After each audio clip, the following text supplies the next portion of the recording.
So coming into F124, there's a new dynamic handling system to improve the feel and the realism of the car. There's also a new kinematic suspension system that can let you set up the car as realistic as possible, including weight distribution being a lot more realistic. So let's now set up the car and go for a lap around Silverstone. So heading into the setup, we actually have aero completely the same, the wings as last game, but then a big change is actually a transmission. The on-diff, off-diff and engine braking we have now, which is a completely new feature. You can actually change in 5% on the on-diff and the off-diff, and then the engine braking is actually done in 10% increments, and it's going to be a very big feature in the setup this year. And then onto suspension, we actually have front suspension, rear suspension, front anti-roll bar and rear anti-roll bar all being the same as last game. And then front ride height and rear ride height are completely different, as we had the front 10 to 40 and then the rear 40 to 100. So a lot more clicks, a lot more variables that you can be changing in there.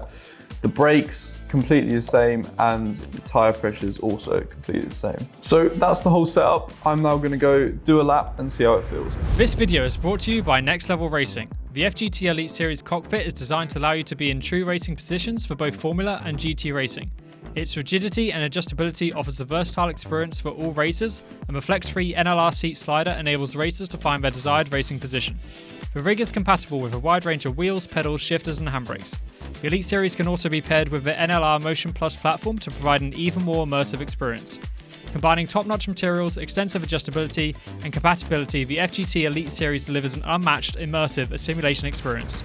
Here we are then, starting my lap here at Silverstone. I'm going to be preparing the run onto the start-finish straight, taking the line of least resistance to carry as much speed into my lap. Through turn one then, clipping the inside curb and then flat out through into the loop. Now turn three, slamming on the brakes, hitting the inside, and then as we go through the loop now, again hitting this apex, straightening up the car as much as possible, and as we head down.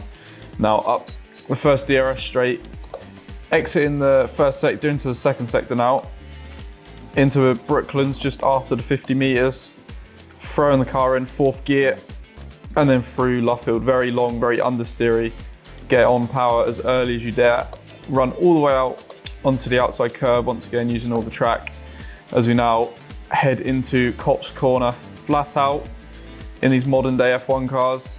So we head through, easy flat out actually, and now into Maggots and Beckett's, full commitment, flat out through the first part, flat out through the second part, and then a little lift into the third part, and then sixth gear on exit as we head now down into the final sector.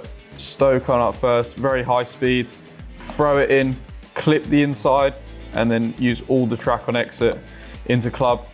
Heavy on the brakes just after the 100 meters, down into third, clip the inside of the second part as well as we head out. Now full power up to the line, and that is a lap around Silverstone. So that is my lap around Silverstone. A few changes I did notice straight away was a lot more snappy on the front end, as well as a little bit more on throttle understeer on exit, I think. Also, traction is a lot more easier this game, so a lot more user-friendly for the starter players. But yeah, the two main things I would definitely say is a bit of on-throttle understeer, but also a lot snappier on the front end compared to F123.